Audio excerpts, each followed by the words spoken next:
Seperti biasa, mari kita lanjutkan alur cerita spoiler episode selanjutnya. Sebelumnya, pilar cahaya dengan cepat menyusut dan kekuatan hisap menarik semua orang sebelum akhirnya perlahan menghilang. Apa yang terjadi? Cahaya putih memenuhi mata Xiao Yan saat dia berdiri. Tidak ada satupun orang di sampingnya. Sesaat kemudian, dia tiba-tiba mengangkat kepalanya. Ada cincin cahaya melingkar yang jaraknya cukup dekat. Dia ragu sejenak sebelum berjalan ke cincin cahaya. Sementara dia merasa tersesat, tubuhnya tiba-tiba bergetar. Dunia putih digantikan dataran rumput hijau yang subur. Ini, dataran gurun kuno. Xiao Yan bergumam dengan bingung. Matanya memandang sekeliling dan memperhatikan bahwa dataran ini kosong. Namun tiba-tiba, suara auman bergemuruh di sekitar Xiao Yan sementara matanya berkeliaran. Seekor binatang berwajah warna darah berlari di cakrawala. Dalam beberapa kedipan, itu sudah muncul dalam 300 meter di depan Xiao Yan. Xiao Yan merajut alisnya sambil melirik binatang buas yang datang dari segala arah. Mengangkat tangannya, energi menakutkan yang menciptakan fluktuasi merusak muncul. Semua binatang buas yang memasuki area 300 meter langsung berubah menjadi debu. Ini, kekuatan Dou Sheng? Xiao Yan segera terkejut melihat tangannya. Kegembiraan liar menerpa matanya. Sementara Xiao Yan tenggelam dalam kekuatan yang bisa menghancurkan dunia dengan mengangkat tangannya. Raungan lain binatang buas yang tak terhitung jumlahnya terdengar. Mata mereka merah saat menyerang. Xiao Yan hanya tertawa aneh. Tangannya sekali lagi ditekan dengan kejam. Jejak tangan besar terbentuk. Gelombang menakutkan menyebar ke tanah. Menyapu semua binatang menjadi debu. Sebuah emosi yang tidak biasa muncul dari jauh di dalam hati Xiao Yan saat dia mendapatkan kekuatan seperti ini. Dia tanpa sadar tertawa keras ke langit. Hall of Soul, Klan Hun. Aku berniat untuk menghancurkan kalian semua. Tawa Xiao Yan baru saja bergema. Langit di belakangnya tiba-tiba menjadi terdistorsi dan sekelompok sosok manusia diludahkan dengan cara yang menyedihkan. Hun Yu? Xiao Yan sedikit terkejut ketika dia melihat kelompok yang baru saja muncul. Cahaya merah melintas di matanya saat tangannya dengan kejam menyambar kelompok yang muncul. Cepat lari! Ekspresi Hun Yu berubah saat melihat Xiao Yan. Dia buru-buru berbalik dan melarikan diri. Namun, dia menemukan bahwa ruang di sekitar mereka telah benar-benar disegel. Sebelum Dou Qi di dalam tubuhnya bisa melonjak, ruang itu memancarkan suara ledakan dan berubah menjadi lubang hitam. Memaksa kelompok Hun Yu menjadi daging cincang berdarah. Kekuatan ini cukup bagiku untuk membalas dendam. Xiao Yan secara acak melemparkan daging berdarah ke samping. Senyum dingin muncul di wajahnya. Kemudian, dia berbalik dan melangkah melalui ruang kosong, dan bergegas keluar dari dataran gurun kuno. Setiap binatang buas yang muncul dalam radius 300 meter dengan cepat ditekan ke dalam bola daging yang berdarah. Sinar cahaya melintas di langit biru dan dengan cepat melewati dataran gurun kuno. Di mana cahaya ini berlalu, darah akan mengalir seperti sungai. Warna darah merah di mata Xiao Yan juga menjadi lebih padat. Saat ini, tubuh Xiao Yan sudah muncul di sebuah gunung di tepi dataran gurun kuno. Matanya yang berwarna merah darah sejenak menyapu dan melihat sebuah kota di kejauhan. Itu adalah kota gurun kuno. Ekspresi linglung muncul di wajahnya ketika dia melihat kota ini. Dia sepertinya samar-samar mendeteksi bahwa ada sesuatu yang salah, itu adalah pikirannya yang kacau. Setelah linglung sesaat, Xiao Yan sekali lagi mengangkat kakinya dan mencoba terbang ke kejauhan. Namun, dia baru saja mengangkat kakinya. Sebuah suara pelan terdengar dari cincin penyimpanannya dan udara dingin melonjak keluar dari sana. Itu bergerak di sepanjang tangan Xiao Yan dan memasuki kepalanya. Tubuh Xiao Yan dengan keras bergetar ketika udara sejuk ini memasuki dirinya. Kenangan kacau dalam pikirannya dan merah darah di matanya segera menghilang. Ketika Xiao Yan sadar, dia perlahan mengangkat kepalanya dan melihat ruang kosong di depannya. Sungguh layak menjadi pohon kuno bodhisattva karena ia mampu menciptakan ilusi nyata seperti ini. Xiao Yan dengan lembut mengangkat tinju dan membukanya. Benih bodhisattva dengan tenang tergeletak di situ. Pada saat yang sama, seluruh langit mulai berubah. Akhirnya, semua adegan sebelumnya memancarkan ledakan dan pecah seperti cermin yang hancur. Saat ini, Xiao Yan telah berada di ruang yang dipenuhi dengan warna hijau giok. Sebuah pohon kuno yang tingginya lebih dari 30 meter ada di sana. Pohon ini adalah pohon kuno bodhisattva. Namun sepertinya telah menyusut berkali-kali. Ilusi itu, yang telah menjebaknya sebelumnya, pasti diciptakan oleh benda ini. Pohon kuno bodhisattva hijau giok tiba-tiba bergetar saat Xiao Yan mengamatinya. Banyak gumpalan cahaya terbang keluar darinya dan berhenti di depan Xiao Yan. Gumpalan-gumpalan cahaya ini berubah dan berbagai adegan dipancarkan dari mereka. Orang-orang di dalamnya adalah Sun Er, Hun Yu, Jiu Feng, dan lainnya yang telah memasuki pohon kuno bodhisattva bersama Xiao Yan sebelumnya. Pada saat ini, mereka semua terjebak dalam ilusi mereka sendiri. Apa sebenarnya yang kamu rencanakan? Xiao Yan dengan marah berteriak. Api surgawi dengan cepat melonjak keluar dari tubuhnya. Pohon kuno bodhisattva bergetar sekali lagi ketika mendengar teriakan marah Xiao Yan. Sebuah gumpalan cahaya sekali lagi muncul. Di dalam gumpalan cahaya ini, ada pohon kuno bodhisattva setinggi 300 meter. Namun, mata Xiao Yan tidak fokus pada pohon kuno ini. Sebaliknya, matanya fokus pada sosok manusia berpakaian hitam berdiri di udara di depan pohon. Sebuah aura yang tampaknya berkuasa menyebar dari tubuh orang ini. Dou Di. Mata Xiao Yan mengandung keterkejutan saat menatap tajam ke punggung sosok berpakaian hitam. Adegan dalam gumpalan cahaya terus berlanjut. Sosok hitam tiba-tiba mulai menyerang pohon kuno bodhisattva. Pohon kuno bodhisattva membalas, dengan perlahan-lahan memancarkan gelombang demi gelombang energi mengerikan. Seluruh langit runtuh karena pertukaran yang menakutkan ini. Suara ledakan terdengar saat sosok hitam dipukul dengan kejam oleh kekuatan penghancur yang meletus. Tubuhnya dan seluruh area di sekitarnya hancur berkeping-keping. Namun, jejak udara hitam tiba-tiba muncul dan dengan cepat menabrak pohon kuno bodhisattva. Dengan masuknya aliran udara hitam ini, aura menyegarkan yang terpancar dari pohon kuno bodhisattva mendapatkan kedinginan yang tidak jelas. Gumpalan cahaya perlahan menjadi redup sebelum terbentuk menjadi materi tak terlihat dan melesat ke arah kepala Xiao Yan. Akhirnya, cahaya ini berubah menjadi informasi yang tidak biasa yang menyebar secara terpisah. Xiao Yan menutup matanya dan mencerna arus informasi. Itu lama kemudian sebelum dia perlahan membuka matanya. Sebelumnya, Xiao Yan mendapat gambaran yang berasal dari zaman yang sangat jauh. Di sana pernah ada ahli Doudi yang terluka serius. Dia berusaha dengan paksa menyingkirkan aura jahat dari pohon kuno bodhisattva untuk menyembuhkan luka-lukanya. Namun dia akhirnya mati. Kamu ingin memintaku untuk membantumu mengusir aura jahat itu? Xiao Yan melihat pohon hijau giok di seberang saat dia bertanya. Pohon kuno dengan cepat mulai bergoyang ketika mendengar kata-kata Xiao Yan. Dia seolah-olah mengangguk. Kamu benar-benar berpikir terlalu tinggi padaku. Aura jahat itu telah ditinggalkan oleh Doudi. Aku tidak dapat menghapusnya. Xiao Yan menggelengkan kepalanya. Pohon hijau giok sekali lagi bergoyang. Sebuah gumpalan cahaya sekali lagi muncul.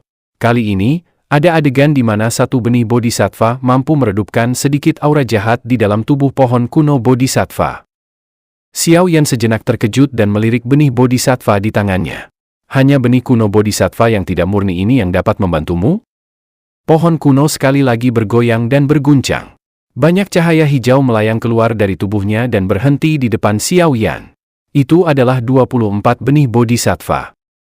Menggunakan benih bodhisattva untuk mengusir aura jahat benar-benar terlalu boros. Xiao Yan melihat benih bodhisattva yang tergantung di depannya. Meskipun ini bukan miliknya, dia masih merasakan sakit hati. Pohon kuno hijau giok berayun sekali lagi, sementara Xiao Yan merasakan sakit hatinya. Sepertinya dia mendesaknya. Xiao Yan hanya bisa tertawa pahit dan mengangguk. Menyebarkan telapak tangannya. Gumpalan api ungu coklat dengan putih samar meringkuk dan bangkit dan dia mulai menyempurnakan benih bodhisattva di depannya. Penyempurnaan satu benih bodhisattva berlangsung sekitar 1 jam sebelum benih berubah menjadi cairan jernih. Gumpalan udara menyegarkan merembes keluar dari nyala api dan memasuki tubuh pohon kuno. Segera, uap hitam yang sangat redup diam-diam merembes keluar. Xiao Yan menghela napas lega saat melihat uap hitam yang menghilang. Dia segera duduk. Aku tidak bisa melanjutkan. Aku harus beristirahat sebentar. Xiao Yan menghapus keringatnya saat dia melambaikan tangannya. Melihat bahwa Xiao Yan telah berhenti bekerja, pohon kuno bodhisattva segera mulai bergoyang. Sekelompok cahaya hijau dengan cepat dilepaskan dari tubuhnya. Cahaya ini membentuk tikar kuno.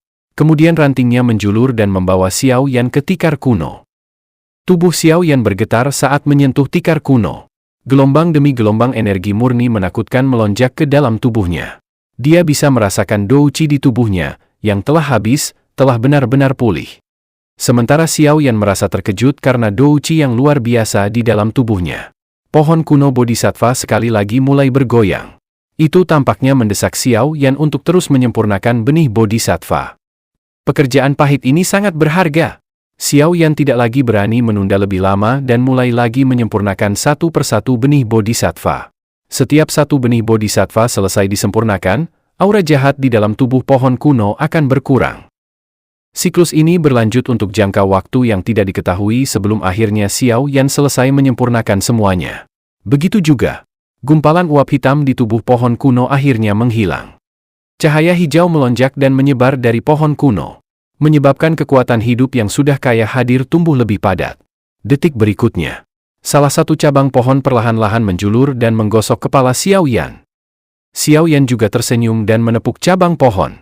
Setelah itu, kelelahan yang berasal dari jiwanya tiba-tiba melonjak, menyebabkan dia menutup kedua matanya dan jatuh tertidur.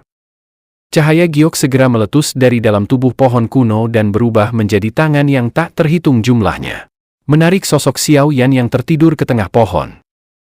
Setelah Xiao Yan ditarik, pohon kuno Bodhisattva mulai mengayunkan cabangnya. Gelombang riak menyebar, banyak lubang ruang robek terbuka. Segera, banyak sosok yang menyedihkan meludah keluar. Mereka mengejutkan kelompok yang telah memasuki pohon kuno Bodhisattva dengan Xiao Yan. Kelompok Sun Er juga ada di antara mereka. Ekspresi semua orang berubah ketika mereka tiba-tiba muncul di tempat yang aneh. Sungguh mengerikannya pohon kuno Bodhisattva. Tatapan semua orang mengamati pohon kuno yang misterius. Kakak Xiao Yan. Sun Er langsung mengenali sosok kurus di dalam batang pohon. Wajahnya berubah drastis. Namun Gu Qingyang langsung menghentikannya. Sun Er, jangan sembrono. Ini mungkin kesempatan yang bagus. Sun Er langsung sadar setelah mendengar kata-kata Gu Qingyang. Sesaat kemudian, dia mulai mengangguk perlahan. Berdasarkan catatan beberapa buku kuno, pohon kuno Bodhisattva memiliki 3 harta. Yang pertama adalah hati Bodhisattva, yang kedua adalah benih Bodhisattva, dan yang ketiga adalah untuk memahami sifat dunia melalui pohon kuno Bodhisattva. Pohon kuno Bodhisattva disebut pohon reinkarnasi pengetahuan. Dikabarkan memiliki efek misterius yang memungkinkan seseorang mengalami ratusan reinkarnasi. Sementara Sun Er menghentikan langkahnya. Ekspresi Hun Yu dan Jiu Feng sangat suram. Itu terutama pada Hun Yu. Dia sangat menyesal karena tidak menggunakan token giok ruang sebelumnya untuk memanggil para ahli dari klan Hun. Kemudian, matanya berkedip dan tiba-tiba melihat Jiu Feng. Keduanya langsung bergerak secepat kilat dan muncul di bawah pohon kuno Bodhisattva. Douqi di tubuh mereka beredar saat mereka dengan kejam menyerang Xiao Yan yang telah dipeluk oleh pohon. Sepertinya mereka berencana dengan paksa membangunkan Xiao Yan dari tidurnya. Namun, sebelum kelompok Sun Er bisa bereaksi, kekuatan yang sangat menakutkan melonjak dari pohon kuno. Baik itu Hun Yu maupun Jiu Feng tidak punya waktu untuk menghindar. Pertahanan douqi di tubuh mereka langsung runtuh. Keduanya terbang mundur dan mengeluarkan seteguk darah saat tubuh mereka membentuk busur di udara. Sun Er menghela nafas lega setelah melihat bahwa Xiao Yan tidak terbangun. Nyala api emas muncul di matanya yang sedingin es saat melihat ke arah Hun Yu dan Jiu Feng. Namun, Gu Qingyang langsung menghentikan Sun Er sebelum dia bertindak. Klan Hun dan suku iblis Phoenix Surgawi jelas bekerja sama. Akan sulit untuk menentukan pemenang jika mereka terlibat dalam pertempuran berdarah. Sun Er juga menyadari kekhawatiran Gu Qingyang di dalam hatinya. Oleh karena itu, dia mengangguk dan perlahan menarik mata dinginnya. Pohon kuno Bodhisattva sepertinya memiliki kesan yang baik terhadap Xiao Yan. Aku ingin tahu apa yang terjadi sebelumnya. Dalam keadaan normal, Xiao Yan seharusnya juga jatuh ke dalam ilusi. Gu Qingyang melirik kelompok Hun Yu sebelum memutar kepalanya untuk berkomentar. Ya, Sun Er sedikit mengangguk. Sepertinya tidak mungkin meninggalkan tempat ini. Aku telah melakukan upaya sebelumnya, tetapi tidak dapat merobek bahkan celah ruang sekecil apapun. Aku khawatir kita hanya bisa menunggu kakak Xiao Yan bangun. Gu Qingyang mengangguk. Dia juga telah berusaha sebelumnya. Namun ruang di tempat ini sangat kuat. Waktu menunggu terus mengalir, semua orang secara bertahap mulai memasuki mode pelatihan. 1 bulan perlahan berlalu di tengah pelatihan yang membosankan. Pohon kuno Bodhisattva tidak menunjukkan aktivitas apapun. Xiao Yan, yang tetap duduk di dalam, seperti seekor nyamuk yang membeku dalam damar. Penantian berlanjut selama 7 hari lagi sebelum beberapa orang akhirnya tidak mampu menahan kegilaan di dalam hati mereka. Namun, tepat ketika mereka akan bersiap untuk bertarung dengan pohon kuno Bodhisattva, sosok Xiao Yan yang duduk di dalamnya akhirnya bergetar. Matanya yang telah ditutup selama 1 bulan, perlahan-lahan dibuka. Xiao Yan perlahan menghembuskan seteguk uap hijau zamrud sebelum akhirnya dia berdiri dan perlahan melangkah maju menuju kelompok Sun Er. Kakak Xiao Yan, apakah kamu baik-baik saja? Sun Er dengan cepat melangkah maju. Matanya terus menyapu Xiao Yan saat dia mengajukan pertanyaan. Aku baik-baik saja. Xiao Yan menggelengkan kepalanya. Tangannya tanpa sadar menyentuh rambut hitam Sun Er. Di mata orang lain, Xiao Yan tampaknya hanya menghabiskan waktu 1 bulan di dalam pohon kuno Bodhisattva. Namun, dia mengerti bahwa jiwanya telah mengalami ratusan kali reinkarnasi di dalam pohon kuno Bodhisattva. Jika pikirannya tidak kuat, dia akan tersesat dalam reinkarnasi itu. Terima kasih. Xiao Yan sekali lagi menoleh ke arah pohon kuno Bodhisattva saat dia menangkupkan kedua tangannya dan tertawa. Auramu, tampaknya bahkan aku tidak bisa melihatnya. Bisakah kamu menerobos ke level Bansheng? Gu Qingyang berjalan ke depan dan dengan lembut bertanya. Bagaimana bisa semudah itu? Xiao Yan menggelengkan kepalanya. Saat ini, dia hanya Douzun puncak, 9 perubahan. Kemudian, tatapan Xiao Yan tiba-tiba menoleh ke arah Hun Yu, Jiu Feng, dan yang lainnya. Melihat tatapan Xiao Yan, mereka semua dengan cepat mengedarkan Dou Qi di dalam tubuh mereka. Sebuah ejekan terangkat di sudut mulut Xiao Yan ketika dia melihat reaksi keduanya. Sementara emosi semua orang bergejolak karena perubahan Xiao Yan, cahaya hijau zamrud tiba-tiba dipancarkan dari pohon kuno Bodhisattva. Sepertinya ada sesuatu yang diludahkan. Benih Bodhisattva. Semua orang terkejut ketika mereka melihat 20 benih Bodhisattva yang muncul. Rebut, mata kebanyakan orang memerah setelah merasa terkejut. Banyak Dou Qi yang agung tiba-tiba melonjak. Setelah itu, mereka berubah menjadi sinar cahaya yang dengan liar menyambar benih Bodhisattva. Xiao Yan hanya tertawa setelah melihat mata kelompok Hun Yu yang memerah. Dia memberi isyarat dengan tangannya dan benih Bodhisattva tampaknya telah dipanggil. Itu melesat menghindari tangan yang mencoba menangkap mereka. Dengan beberapa kilatan, semua benih Bodhisattva telah berkumpul ke tangan Xiao Yan. Terima kasih atas hadiahmu, saudara Bodhisattva. Xiao Yan menoleh dan tersenyum ke pohon kuno Bodhisattva, menjentikan jarinya. Beberapa benih kuno Bodhisattva menembak keluar dan muncul di depan Sun Er, Cai Lin, Gu Qingyang, dan anggota kelompoknya yang lain. Xiao Yan sekali lagi menjentikan jarinya.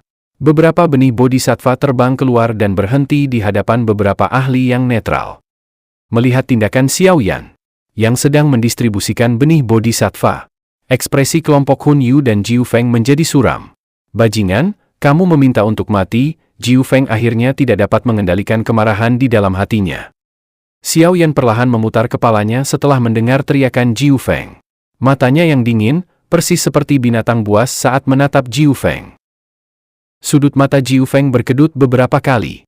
Namun, dia tidak segera menyerang. Sebaliknya, dia menoleh dan menatap Hun Yu. Ekspresi Hun Yu tetap tenang. Tapi dia tidak menjawab. Sebaliknya, kedua matanya berkedip-kedip dengan ekspresi sinis. Xiao Yan, bagikan 8 benih Bodhisattva kepada klan Hunku dan sisi suku iblis Phoenix Surgawi untuk mengakhiri masalah ini. Xiao Yan secara alami tidak akan melakukan sesuatu yang begitu bodoh. Oleh karena itu, dia dengan lembut menggelengkan kepalanya. Aku menolak. Kalau begitu, aku hanya bisa membunuhmu dulu. Setelah kata terakhir Hun Yu terdengar, banyak ahli dari klan Hun dan suku iblis Phoenix Surgawi langsung mengepung kelompok Xiao Yan. Tinggalkan Xiao Yan padaku. Saudara Jiu Feng, yang lain akan diblokir oleh suku iblis Phoenix Surgawi dan para ahli lainnya dari klan Hun. Jiu Feng langsung mengangguk setelah mendengar kata-kata Hun Yu. Serang! Niat membunuh melonjak di dalam mata banyak ahli yang mengelilingi kelompok Sun Er setelah teriakan dingin Jiu Feng terdengar. Pilar Dou Qi yang kuat bersiul menuju kelompok Sun Er tanpa belas kasihan.